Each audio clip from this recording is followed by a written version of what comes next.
ডাক্তারবাবু, রেড রোডে ঈদের নামাজ পাঠের অনুষ্ঠান থেকে বাংলার সম্প্রীতি রক্ষার বার্তা দিয়েছেন মুখ্যমন্ত্রী মমতা বন্দ্যোপাধ্যায়। নাম না করেই বিজেপিকে দাঙ্গাকারী দল বলে দাগিয়ে আক্রমণ শানিয়েছেন রাজ্যের প্রশাসনিক প্রধান। তিনি বলেছেন যে একটা বিশেষ দল বাংলায় দাঙ্গা বাঁধানোর চেষ্টা করছে, ওদের একটাই আওয়াজ, দাঙ্গা করো, কিন্তু এখানে আমরা হিন্দু মুসলিম সকলে ভাই ভাই, এখানে বিভাজনের রাজনীতি বরদাস্ত করব না। কি বলবেন? একটা অদ্ভুত ব্যাপারটা হচ্ছে, রেড রোডের নামাজ হচ্ছে খুব ভালো কথা। সেখানে যারা পরিচালনা করছেন তারা এই রাজনৈতিক বক্তব্য এই মহিলাটিকে রাখতে দিলেন কেন? মাননীয়ার এই রকম ধরনের বক্তব্য রাখার কি ওটা প্রাসঙ্গিক জায়গা?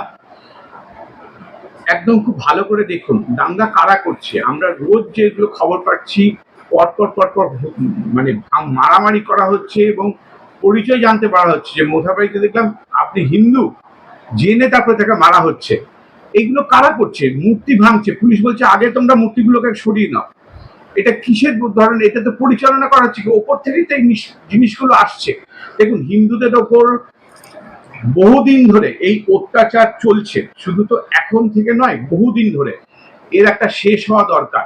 যখন দেশ ভাগ হয়েছিল তখন ওরা যেমন 17 বা 19% মতো ছিল, 17% সম্ভবত, সেই রকম যদি থাকে তখন তাদেরকে আমরা সংখ্যালঘু বলবো। আমরা এখন এর আগে কিছুতেই 35% 40%-কে সংখ্যালঘু বলতে পারি না।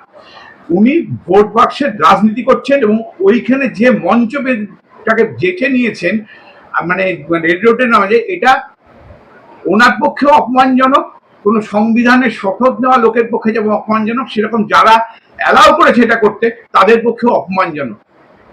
তারা হয়তো করছে। আপনি ভালো করে ভেবে দেখুন, আপনার বহুদিন ধরে যখন প্রথম থেকে যে হিন্দুদের উপর অত্যাচার, আপনার বিজয় গুপ্ত তার মনসামঙ্গল কাব্যে হিন্দুর প্রতি মুসলমান কর্মচারীদের অতক্ষ মানে অত্যাচারের কথা, অকথ্য অত্যাচারের কথা বর্ণনা করেছেন। এগুলো আছে।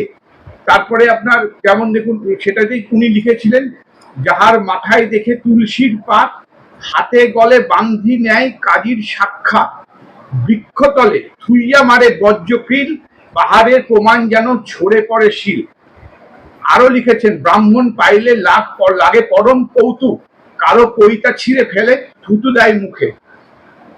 এবারে এই রকম ধরনের, বা ভরতচন্দ্রের অঞ্জনা মঙ্গলেও আমরা এরকম পেয়েছি, আমার বাসনা হয় যত হিন্দু পায়, সুন্নত দেওয়াই আর কলমা করায়, যার বিরুদ্ধে রুখে দাঁড়িয়েছিলেন শ্রী চৈতন্যদেব। এবং এই চৈতন্যদেব যখন সেই মানে আপনার দীপ্তকণ্ঠে ঘোষণা করলেন, ভাঙিব কাজীর ঘর কাজীর দুয়ার, কীর্তন করিব দেখি কোন কর্ম করে, এইটা করে কিন্তু আটকেছিলেন। এটা কিন্তু বহুদিন আগে থেকে হিন্দুদের উপর অকথ্য অত্যাচার চলছে এবং এখনো চলছে। থেমেছিল হয়তো, কিন্তু এই সরকারের আমলে মানে প্রশাসন বলে তো কিছু নেই। প্রশাসন নেই বলে তারা আরো বেশি বেড়ে উঠেছে এবং তাদেরকে সেই মতো করে শিক্ষা দেওয়া হয় না। সেই জন্যে এটাকে আমি একদম মানে কন্ডেম করি, এবং এই জিনিসটাকে কি করে যে বললেন বা যারা অ্যালাউ করলেন, এটা আমার বোধগম্য হচ্ছে না। মমতা বন্দ্যোপাধ্যায় রেড রোডের সেই সভা থেকে আরো একটা কথা বলেছেন, যেটা কিন্তু সাধারণ মানুষের প্রায় মানে যাকে বলে বুকের মধ্যে আঘাত লাগার মতো করে লেগেছে। তিনি বলেছেন, হাম গন্দে ধর্ম কো নেহি মানতা হ্যায়। এখানে গন্দা ধর্ম বলতে উনি কি বোঝাতে চাইলেন? গন্দা ধর্ম যাদের ধর্মের জায়গাতে উনি বলতে গেছেন তাদেরটা নিশ্চয়ই বলেননি, আমাদেরটাই বলেছেন। এবং তার আগে বলেছেন আমি রামকৃষ্ণ বিবেকানন্দ এসব মানি।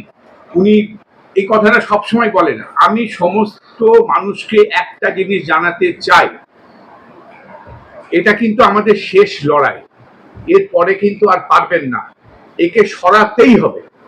আপনাকে সারাক্ষণ ধরে আরএসএস সম্বন্ধে যা বলে, এগুলো অত্যন্ত সত্যি কথা নয়। আরএসএস এর যখন কোনো প্রোগ্রাম হয়, প্রথম যে বক্তব্যটা ওরা করে সংস্কৃত ভাষায়, তার দুটো লাইন আপনাদের বলছি, আপনারা শুনুন, শুনলে বুঝতে পারবেন যে কি ধরনের মানসিকতা নিয়ে মানুষগুলোকে তৈরি করা হয়। নমস্তেই সদা বৎসলে মাতৃভূমে, তয়া হিন্দু ভূমে সুখং বর্ধিত অহম, মহামঙ্গলে পুণ্যভূমে তদার্থে কত তেষ কায় নমস্তে নমস্তে। মানে, হে সদা বাৎসল্যভূমি মাতৃভূমি, তোমায় প্রণাম করি। এই সেই হিন্দু ভূমি যেখানে আমরা সুখে বেড়ে উঠেছি। এই মঙ্গলময়ী পুণ্যভূমির জন্য আমার জীবন নিঃশেষিত হোক। হে মা, তোমাকে বারবার প্রণাম। আপনি বলুন তো, কোন সংগঠন এরকম ধরনের মাতৃপ্রেম দেশপ্রেম শেখায়? কোন জায়গায় শেখায়? একটা আঞ্চলিক দলের কে কি বললো এটা নিয়ে মাথা ব্যথা করার কিছু নেই, কিন্তু এটাই হচ্ছে দেশপ্রেম, এই জিনিসটা শেখায় এবং এখান থেকেই শিখে বিজেপির লোকেরা আসে, ম্যাক্সিমাম লোকেরা থেকে থেকে আসে। কাজে আমি কাদের ভালো বলবো? বন্দা ধর্ম, এটা তো স্বামী বিবেকানন্দ তো হিন্দু ধর্মের কথা বলেছেন, হিন্দু ধর্মের কথা আরএসএসও যে কথা বলছে, এর মধ্যে তো কোনো তফাৎ নেই, তাদের থেকে স্বামীজির কাছ থেকে এই জিনিসগুলো নিয়েছেন। কাজে উনি কি বললেন এইরকম ধরনের গন্ধা ধর্ম বলেছেন, ওনার লজ্জা করেছে, কারণ উনি হিন্দুত্ব ভালোবাসেন কিনা এটার মধ্যে আমরা সন্দেহ, এবং এই কথা বলার জন্য ওনার প্রতি আরো প্রগাঢ় ঘেন্না আমার হয়ে গেল। মুখ্যমন্ত্রীর পাশাপাশি বিজেপিকে কড়া হুঁশিয়ারি দিয়েছেন অভিষেক বন্দ্যোপাধ্যায়ও। গেরুয়া শিবিরকে আক্রমণ করে মমতা এবং অভিষেক উভয়ই বলেছেন যে ওরা বিভাজন চায়, ওদের প্ররোচনায় পা দেবেন না। যে বাংলা থেকে তারা 18টা সিট পেয়েছিল তার মধ্যে 6টা সিটে বাংলার মানুষই তাদের হারিয়ে দিয়েছে। অভিষেকের সাফ বার্তা, যারা বাংলাকে ভাগ করতে চাইছে তাদের মনে রাখা উচিত যে চাঁদ দেখে খুশির ঈদ পালন হয়, সেই চাঁদ দেখেই করোয়া চৌথের উপোস ভঙ্গ করা হয়। একদমই ঠিক, তো চাঁদ দেখে উপোস ভঙ্গ করা হয়, গর্ভচাপের, এগুলো তো একদম সত্যি কথা। চাঁদ তো আমরা ছোটবেলায় চাঁদ মামা বলে মারাও বলতেন, আমরাও শুনেছি। চাঁদ সম্বন্ধে আমরা অনেক রকম ভাবে জিনিসটা জানি। উনি কি বললেন না বললেন সেটা তো শুধু হিন্দুদেরই কি মানার দাসখত দিয়ে রেখেছে? কিসের জন্যে পরপর পরপর আপনাদের আমি আগেও দেখিয়েছি যে কোরআনে কি জিনিসটা বলেছে, সেটাকে ওনাদের এক্সপ্লেন করতে হবে যে কেন, বা ভুল ভাবে ব্যাখ্যা হচ্ছে কেন, বা জিনিসটা কি হয়েছে। এই যে চাঁদ দেখে বলছেন সব ভালো কথা, একই চাঁদ দেখে বলবেন, এটার মধ্যে কোনো তফাৎ নেই, কিন্তু তফাৎ একটা জায়গাতে, চাঁদ দেখে আমরা যে আচরণ করি আর ওদের যে আচরণ, এই দুটো আচরণের মধ্যে পার্থক্য কেন? এই কথাগুলো যা যা হয়েছে এগুলো করা উচিত হয়নি, এখানে মূর্তি ভাঙা উচিত হয়নি, এগুলো করবেন না, এই বার্তাগুলো যদি ওখান থেকে দিতেন আমি ভাবতাম যে উনি অনেক বড় বড় কথা বলেছেন। সেই বার্তাগুলো উনি দেননি। শুধু একই কথা, শুধু হিন্দুদেরকেই শেখাতে হবে, আর শিখতে গেলে তোমার মতো লোকের কাছ থেকে শিখবো না। মুখ্যমন্ত্রীর পাশাপাশি অভিষেক তো এই কথা বলেইছেন, এবং অভিষেক এই চাঁদ সূর্য নিয়ে আরো একটা বড় বিষয় উল্লেখ করেছেন যে চাঁদ সূর্যের কোনো ধর্ম নেই, যে হাওয়ায় আমরা শ্বাস নিই সেই হাওয়ায় কোনো ধর্ম হয় না। রাহাত ইন্দোরির লেখা উদ্ধৃত করে বলছেন যে সভি কা খুন হ্যায় শামিল ইহা মিট্টি মে, কিসি কে বাপ কা হিন্দুস্তান থোড়ি হ্যায়। অভিষেক বলছেন বিশ্বাস করি ধর্ম যার যার, উৎসব সবার। অভিষেকের এই বক্তব্য তো মুখ্যমন্ত্রীরই বক্তব্য যে ধর্ম যার যার, উৎসব সবার। একটা আঞ্চলিক দলের ও বলছে এগুলো ঠিক আছে, সবার যদি হতো, যে জিনিসটা করতো সেই জিনিসটা হচ্ছে যা যা আমাদের উপরে অত্যাচার বা হিন্দুদের উপর হচ্ছে সেইগুলোকে থামানোর চেষ্টা করতেন বা বলতেন। ওনার প্রশাসন সেটা করে না। কাজেই এই রকম ধরনের বক্তব্য শুধু ভোট পাওয়ার জন্যই বলে, ভোট পলিটিক্সের জন্য করে। এই মিথ্যাচরণ আমরা আর সহ্য করব না। উনি এটা ওনার জন্যই বলেন একদম। আর তাছাড়া চাঁদ সূর্য নিয়ে এখন অনেক কিছুই বলবেন, কারণ ওনার পিসি তো আবার নাকি ওইসব করেছেন স্পেস সায়েন্স করেছেন বলে শুনেছি, সেই জন্য হয়তো উনি একটু এইগুলো বেশি বলতে শুরু করেছেন। একটা বিষয় ডাক্তারবাবু জানতে ইচ্ছে করছে যে ওনারা বারবার বলেন ধর্ম যার যার, উৎসব সবার। উৎসব যদি সত্যি সবার হয় তাহলে রেড রোড জুড়ে নামাজ পড়া, একটা প্রয়োজনীয় রাস্তাকে বন্ধ করে দিয়ে নামাজ পড়তে গেলে সেখানে কিন্তু কোন রকম প্রশাসনিক সমস্যা হয় না, প্রশাসন কোনোভাবে সেখানে তাদেরকে বাধা দেয় না। অথচ কোনো স্কুলে বা কলেজে সরস্বতী পুজো করতে গেলে সেখানে বাধা আসে, তার জন্য হাইকোর্টের কাছ থেকে পারমিশন নিয়ে এসে সরস্বতী পুজো করতে হয়, বা অথবা এরকম দেখা যায় যে সরস্বতী ঠাকুরকে রাতভর পাহারা দিতে হচ্ছে যে নইলে কেউ এসে ভেঙে দিয়ে যাবে, সেখানেও প্রশাসন কোনো রকম দায়িত্ব নেয় না। আজকে সরস্বতী পুজো বন্ধ করে যাওয়ার মতো অবস্থা তৈরি হয়েছে। বাংলাদেশ এরকম দুরবস্থা, মোথাবাড়িতে বা নওদাতে, সারগাছিতে জ্বলে যাচ্ছে হিন্দুরা, সেখানে কি অবস্থা হয়েছে আমরা দেখতে পাচ্ছি। অন্যদিকে রেড রোড জুড়ে চলছে নামাজ, ঈদের শুভেচ্ছা জানানো হচ্ছে। এ কেমন উৎসব যেটা সবাই সবার বলে ওনারা দাবি করছেন, কিন্তু সবাই তো পার্টিসিপেট করতে পারছে না। একটা অংশ যাদের সংখ্যাগুরু তারাই কাঁদছে, আর একটা সংখ্যালঘু বলে যাদেরকে দেখানো হচ্ছে তারা রীতিমতো অত্যাচার করে যাচ্ছে। এ কি উৎসব বলে নাকি একে? দেখুন, এটা রেড রোডে যেটা নামাজ পড়ে, এটা সম্ভবত বামফ্রন্টের আমল থেকে শুরু হয়েছিল। ঠিক আছে, সেটা সরকার কোনখানে ঠিক করবে কি করবে, প্রশাসনের দায়িত্ব। কোথায় নামাজ পড়বে সেই দিন হয়তো অনেক বেশি সংখ্যায় করে, সেই জন্য করছে, এটা নিয়ে আমি কিছু বলবো না। কিন্তু কখনোই আমাদের সরস্বতী পুজো থেকে আরম্ভ করে সবগুলোতে প্রশাসন কোনো সাহায্য করবে না, শুধু কোর্ট থেকে আমাদের পারমিশন নিতে হবে। এটা সব থেকে দুর্ভাগ্যের। এই জিনিসটা না করে উনি যদি এক চোখে দেখতেন তাহলে পরে কিন্তু এরকম ধরনের হতো না। আমাদেরও প্রচুর মুসলিম বন্ধু আছে, কিন্তু কখনোই এইরকম ধরনের জিনিসটা করে আমাদের মধ্যে মানসিকভাবে দূরত্ব তৈরি করার জন্য যদি একমাত্র দায়ী হয় সেটা এখনকার মমতা ব্যানার্জি। আর ওই ছোট ছেলেটা তো কিছু জানেই না, ওটার সম্বন্ধে কোনো কথা উচ্চারণ করাটাই ভালো লাগে না। অভিষেক বন্দ্যোপাধ্যায় আরো বলছেন যে কেউ বলছেন হিন্দুরা বিপদে আছে, কেউ বলছেন মুসলিমরা বিপদে আছে, কিন্তু আমি বলবো বিজেপির বন্ধুরা ধর্মের চশমা খুলে দেখুন, পুরো হিন্দুস্তানি বিপদে আছে। কি বোঝাতে চাইলেন উনি?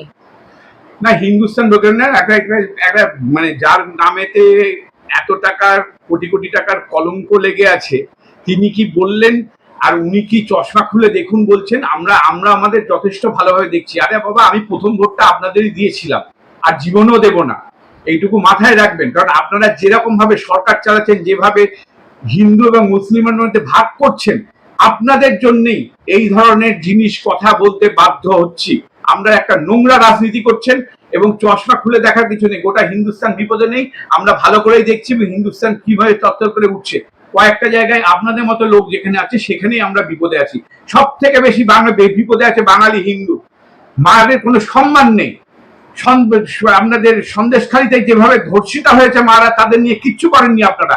কোন নারী তার অসম্মানিত হয়ে যাচ্ছে সব সময়, আপনারা কিছু করেননি। শুধু আপনারা মুসলিম তোষণ করে যাচ্ছেন, তাদেরকে দুধেল গাই বলছেন, তারা হাসছে। আরে বাবা, এইটাই সব থেকে খারাপ লাগে যে তাদেরকে তাদের অপমান হয় না। এটা দুধেল গাই বলাকে তাদের সম্মানের যোগ্য তারা? কখনোই নয়। মানুষকে দুধেল গাই আপনি বলতে পারেন? আপনাকে আমাদের ধর্মের চশমা টশমা খুলতে হবে না।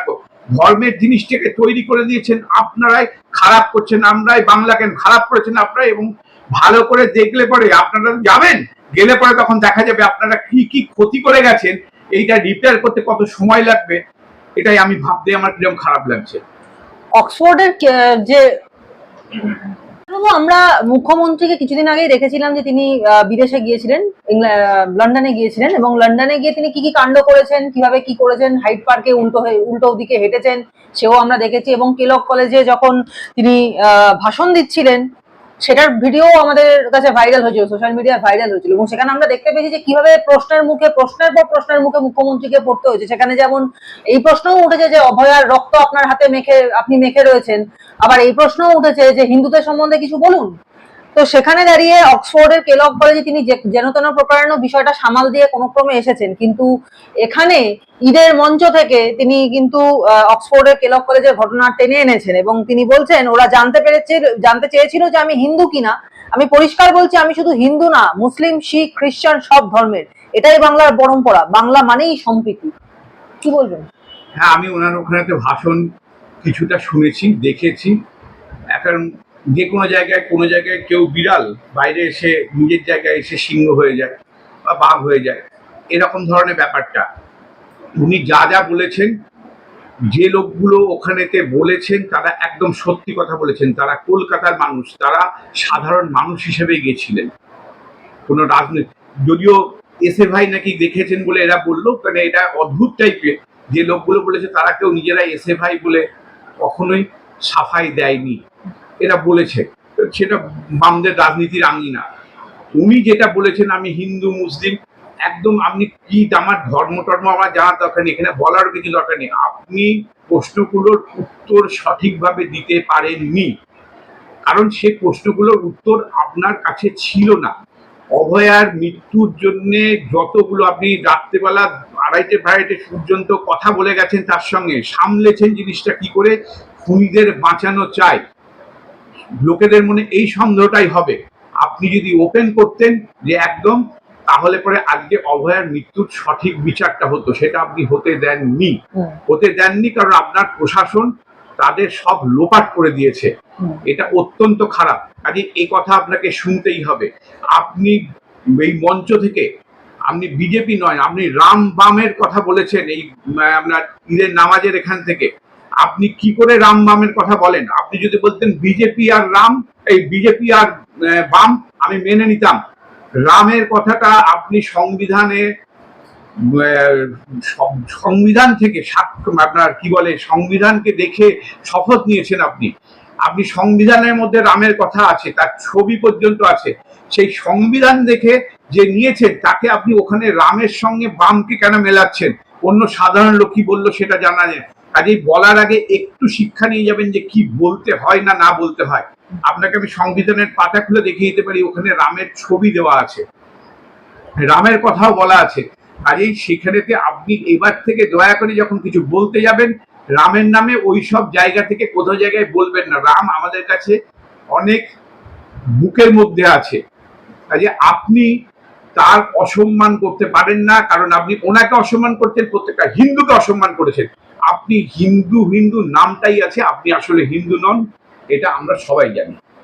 নাম না করে বাম এবং বিজেপিকে এই মঞ্চ থেকেই আক্রমণ করেছেন মুখ্যমন্ত্রী। তিনি বলছেন যে ওরা ওখানে টিকিট কেটে ওখানে গিয়ে ধর্মের রাজনীতি করতে চেয়েছিল, নতুন করে আবার দাঙ্গা বাঁধানোর চেষ্টা করবে, প্ররোচনায় পা দেবেন না। মনে রাখবেন, আমি আপনাদের সঙ্গে দিদি রয়েছে, বাংলায় বিভাজনের রাজনীতি বরদাস্ত করবো না। এবং অন্যদিকে দেখা যাচ্ছে যে দেবাংশু ভট্টাচার্য, যে তৃণমূলের আইটি সেলের তিনি প্রধান, তিনিও কিন্তু একই কথা বলছেন, বারবার ফেসবুক লাইভে এসেছেন, ফেসবুকে ভিডিও শেয়ার করেছেন, যেখানে তিনি বলছেন ওখানে নাকি এসএফআই এর পক্ষ থেকে চেষ্টা করা হয়েছিল যাতে মুখ্যমন্ত্রীর এই যে কেলক কলেজে যে ভাষণ, সেই অনুষ্ঠানটাকে পণ্ড করা যায় বা বন্ধ করা যায়।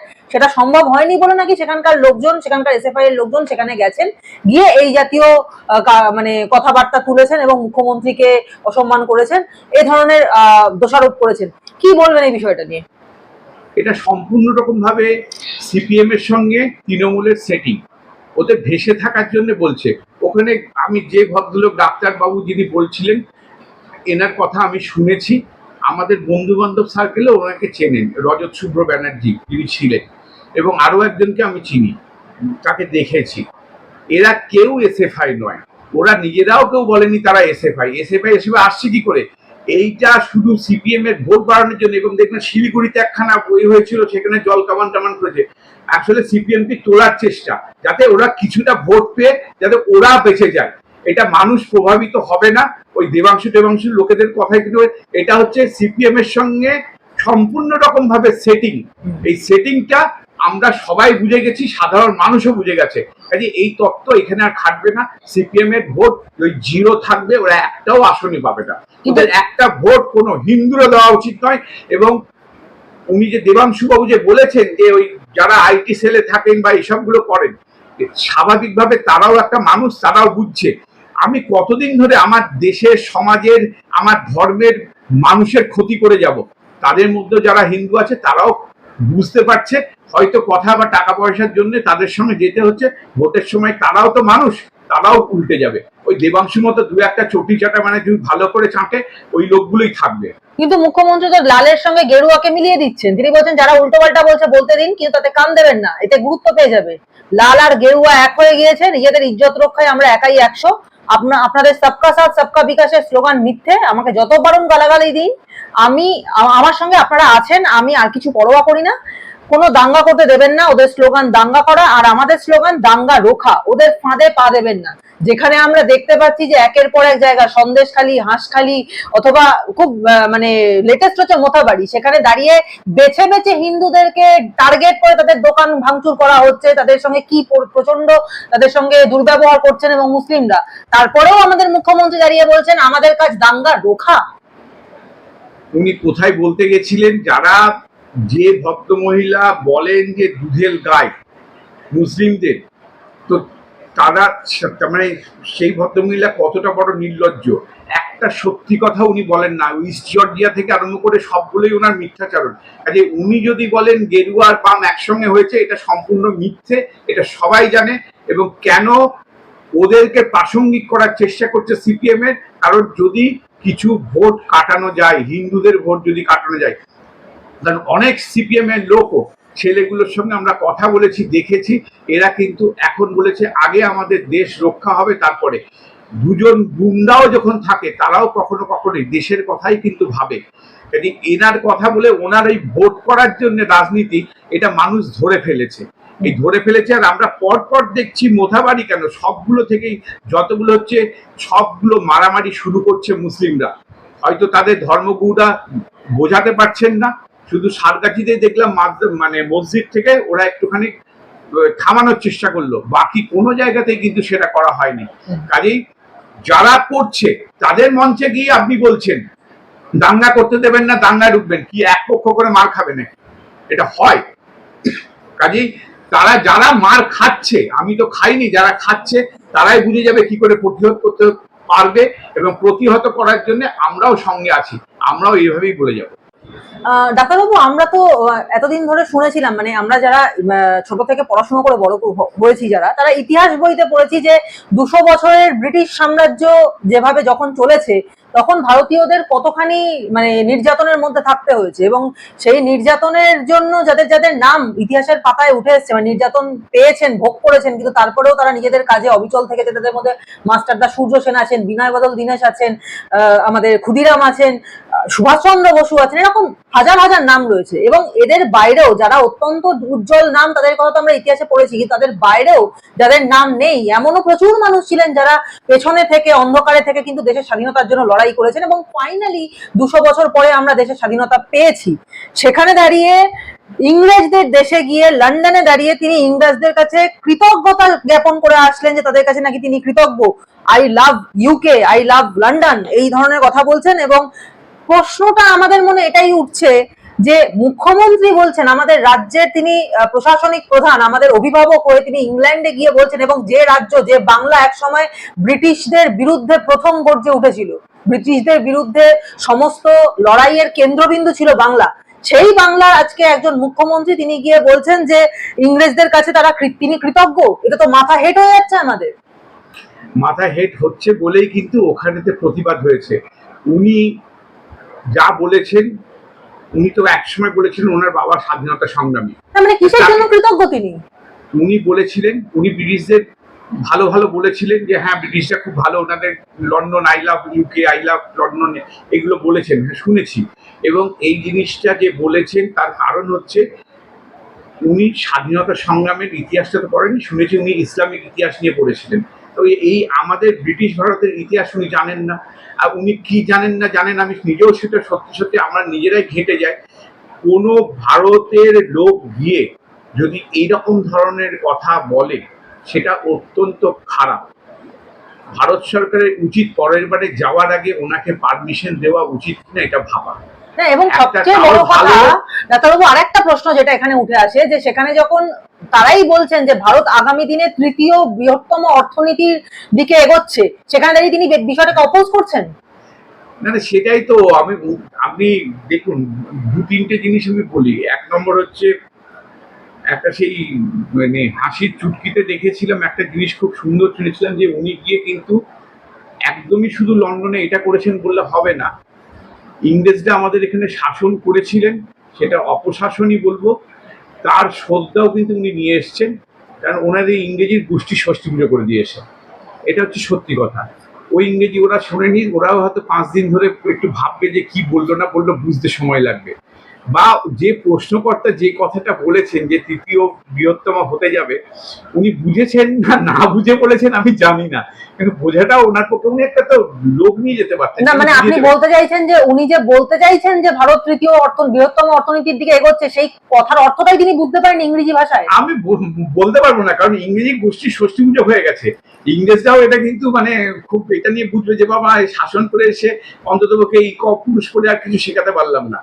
তো একটা লোক যদি বোঝে, তার নিজের দেশকে যদি ভালোবাসে, কখনো এরকম ধরনের কথা বলতে পারে? আমার মনে হয় উনি বুঝেছেন কিনা জানি না, বুঝে যদি বলে থাকেন তাহলে এর পথে আর মানে ওনাকে ঘেন্না করা ছাড়া আর কি থাকবে। আর ওনার বাবা তো বললাম স্বাধীনতার সংগ্রামী, উনি বলেছেন অনেকবার, কি স্বাধীনতা সংগ্রামটাইকে তো বৃথা হয়ে যাবে। আর এরকম ধরনের কিছু লোক তো থাকবে, না হলে পরে সত্যি কথা মাস্টারদা সূর্য সেন ধরা পড়তো না। কিছু বিশ্বাসঘাতক তো তখনও ছিল, এখনো থাকবে। এটা তো পরপর পরপর তখনও আমরা দেখেছি নরেন গোসাইকে, সে বিশ্বাসঘাতকতা করেছিল, তাকে মারা হয়েছিল। এরকম বিশ্বাসঘাতক তো অনেক থাকবে, স্বাধীনতার সময় দেখেছি। ভারতবর্ষ তো বাঙালির মধ্যে তো সেইগুলো থাকবে না এ নয়। এরকম কিছু কিছু লোক আছে বলে ওই রকম ধরনের কথা বলেছেন। আর যদি না বুঝে বলে থাকেন তাহলে দয়া করে এর পরের বারে যদি যান, তাহলে একজন কাউকে নিয়ে যাবেন যিনি বুঝে আপনাকে বলে দেবেন কি বলছে। ডাক্তারবাবু, তাহলে এপ্রিল মাস চলছে আর সামনে আগস্ট মাসে হচ্ছে গিয়ে আমাদের স্বাধীনতা দিবস 15ই আগস্ট। তাহলে কি আপনি বলছেন যে এবারে আমরা রেড রোডে 15ই আগস্টের যে শোভাযাত্রা হয় তাতে আম, তেরঙ্গা পতাকা তুলতে মুখ্যমন্ত্রীকে দেখতে পাবো নাকি পাবো না? তিনি মানে তুলতে চাইবেন নাকি চাইবেন না? কারণ আজকে যে তেরঙ্গা পতাকা মানে গর্বের সঙ্গে আকাশে উঠছে, সেটা তো ব্রিটিশ ভারত মানে ব্রিটিশদের পরাধীন করে এই তেরঙ্গা উড়েছে আকাশে, ব্রিটিশ ইউনিয়ন জ্যাককে নামিয়ে তেরঙ্গা উঠেছে। তাহলে আজকে যদি তিনি আই লাভ ইউ কে বলেন বা ব্রিটিশদের প্রতি কৃতজ্ঞতা জ্ঞাপন করে আসেন, তাহলে আজকে তেরঙ্গা পতাকা তোলার অধিকার কি তার থাকে? আপনি কি মনে করেন? তেরঙ্গা পতাকা তোলার অধিকার উনি হারিয়েছেন, কারণ উনি ভারতবর্ষের বাইরে গিয়ে ভারতবর্ষের অপমান করেছেন। যখন অর্থনীতিতে বড় হতে যাচ্ছেন বলেছেন, যদি না বুঝে বলে থাকেন তাহলে পরে ক্ষমা চেয়ে নিন যে আমি না বুঝে এটা কথাটা বলেছি, তাহলে উনি তুলুন, আর না হলে না তোলাটাই ভালো। কারণ আমরা সত্যি সত্যি এমন একটা লোকের হাত থেকে তুলে যে ভারতবর্ষকে সম্মান করতে জানে না, এর কাছ থেকে সত্যি তিরঙ্গা পতাকাটা অপমানজনক।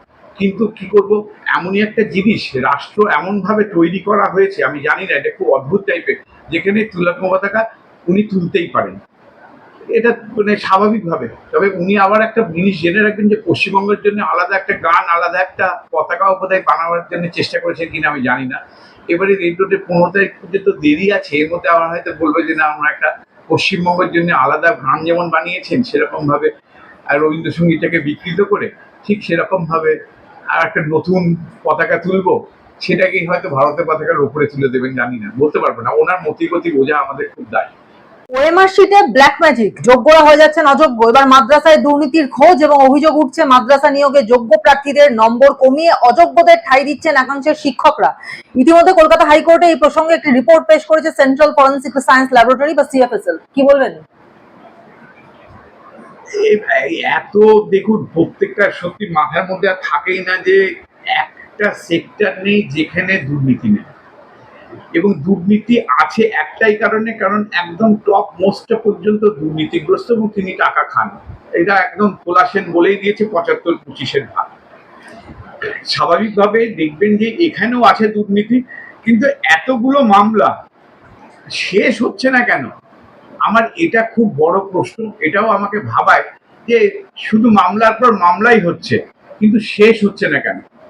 এটা মানে ভারতের হয়তো মানে আরো বেশি ভালো করে দেখা উচিত, যারা আইনসভা বা বিচার সভা করে, যে মামলাগুলো অ্যাটলিস্ট তাড়াতাড়ি করে শেষ হয়ে যেন বিচারটা তাড়াতাড়ি আসে। নাহলে রোদ্র শুরু বা যে দুর্নীতিগ্রস্ত, যার অ্যামাউন্ট কিছু অ্যামাউন্ট সিজ হলো টাকা, সেই লোকটা ঘুরে ঘুরে বেড়াচ্ছে একজনের ভাইপো বলে, এটাও চোখে দেখলে খুব খারাপ লাগে। কাজেই আইনের শাসনের উপরে কিন্তু ভরসাটা চলে যাচ্ছে সাধারণ মানুষের। ডাক্তারবাবু, একটা শেষ প্রশ্ন করব যে তৃণমূলের যে এত দুর্নীতির পাহাড়, তার মধ্যে থাকতে থাকতে কি তৃণমূলেরই একাংশের কর্মীদের মনে হচ্ছে যে এই দলটার সঙ্গে এবার আর কোঅপারেট করা উচিত নয়? তার কারণ এমন মানে একটা ঘটনা ঘটেছে, সেটা হচ্ছে যে দলেরই একাংশের বিরুদ্ধে ক্ষোভ দেখেছেন তৃণমূলের আইটি সেলের প্রধান দেবাংশু ভট্টাচার্য। সামাজিক মাধ্যমে তিনি প্রশ্ন তুলেছেন, নেত্রীর অপমানে কেন চুপ থাকেন, লড়াইয়ের সময় কেন ঘুমোন, অসময়ে কোথায় হারিয়ে যান, এলাকায় একটা মিছিল বার করেন না কেন, পদের দাবি জানানোর সময় তো গগন ভেদ করেন কিন্তু যুদ্ধের সময় মৌনব্রত। দলের একাংশের বিরুদ্ধে একগুচ্ছ প্রশ্ন রেখেছেন দেবাংশু। তিনি আরো বলছেন যে আমারও পরিবার রয়েছে, গা বাঁচিয়ে চলতেই পারি, কিন্তু আমরা তো কেউ পালিয়ে যাই না। গা বাঁচিয়ে চললে পুরসভা, লোকসভা, বিধানসভায় দাঁড়িয়েছিলেন কেন? এই প্রশ্ন করবার কারণ কি দেবাংশু ভট্টাচার্য? তাহলে কি সত্যি সত্যি তৃণমূলের অন্দরে ঘুম পোকা ধরেছে? শুধু তৃণমূলের অন্দরে নয়, আমি সিপিএম এর প্রচুর ছেলের সঙ্গে কথা বলেছি, তারাও কিন্তু অত্যন্ত রকম বিরক্ত তার নিজের দলের প্রতি। তারা কিন্তু সত্যি বলছে যে এখন বাংলায় এমন একটা শাসন চলছে যেটা সিপিএম সাপোর্ট করছে তৃণমূলকে থাকার জন্য, এই জিনিসটা চলছে। তারাও মানুষ, তারাও বুঝছে। সবাই দেবাংশুর মতো অত ভালো চটি চাটতে পারে না, কিছুটা তো মানবিক মূল্যবোধ আছে। তাদের মনুষ্যত্ব যদি জেগে ওঠে সেটা খুব ভালো কথা। এবং আমি জানি যে এই যে ছেলেগুলো আছে, বললাম না, যারা গুন্ডা, দুজন যদি গুন্ডা, তারাও কিন্তু কখনো কখনো দেশের কথা ভাবে। এই তৃণমূলে থেকে থেকে তাদের মানসিকতা অনেক তলানিতে চলে গেছিল, কিন্তু সেও তো দেখতে পাচ্ছে কি হচ্ছে। তৃণমূল তো তৃণমূলকেই মারছে।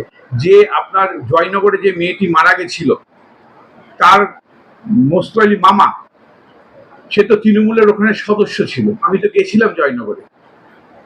তো তাহলে তো তৃণমূলকে মারছে, দেখবে মেরেছে কে, সেই বললাম ধরা পড়েছে একজন মুসলিম, মারা গেছে একটা হিন্দু। তো এরাও কিন্তু লক্ষ্য রাখছে, দেখছে। সে কি কোনোদিন আর ভুল করে ওই তৃণমূলে ছাপটা মারতে পারবে? জীবনেও পারবে না। দেবাংশুর ঘর বাড়ি নিয়ে কি থাকবে আমার জানার দরকার নেই। সবাই অত ভালো চটি চাটতে পারে না রে ভাই, সম্ভব নয়। একটা মানে শিরদাঁড়াটা কখনো কখনো একটু তো জেগে উঠবে। তোমাদের যাওয়ার সময় হয়ে এসছে, অত বেশি কথা বলতে যেও না। না, কিন্তু ডাক্তারবাবু আপনি বললেন যে জয়নগরে যে মেয়েটির সঙ্গে এরকম ঘটনা ঘটেছে তাকে তার এবং সেই অপরাধীর নাম যে উঠে এসেছে সে হচ্ছে গিয়ে একজন মুসলিম, এবং তারপরে তিনি কখনোই পারবেন না তৃণমূলের সেই নেতা তৃণমূলকে ভোট দিতে।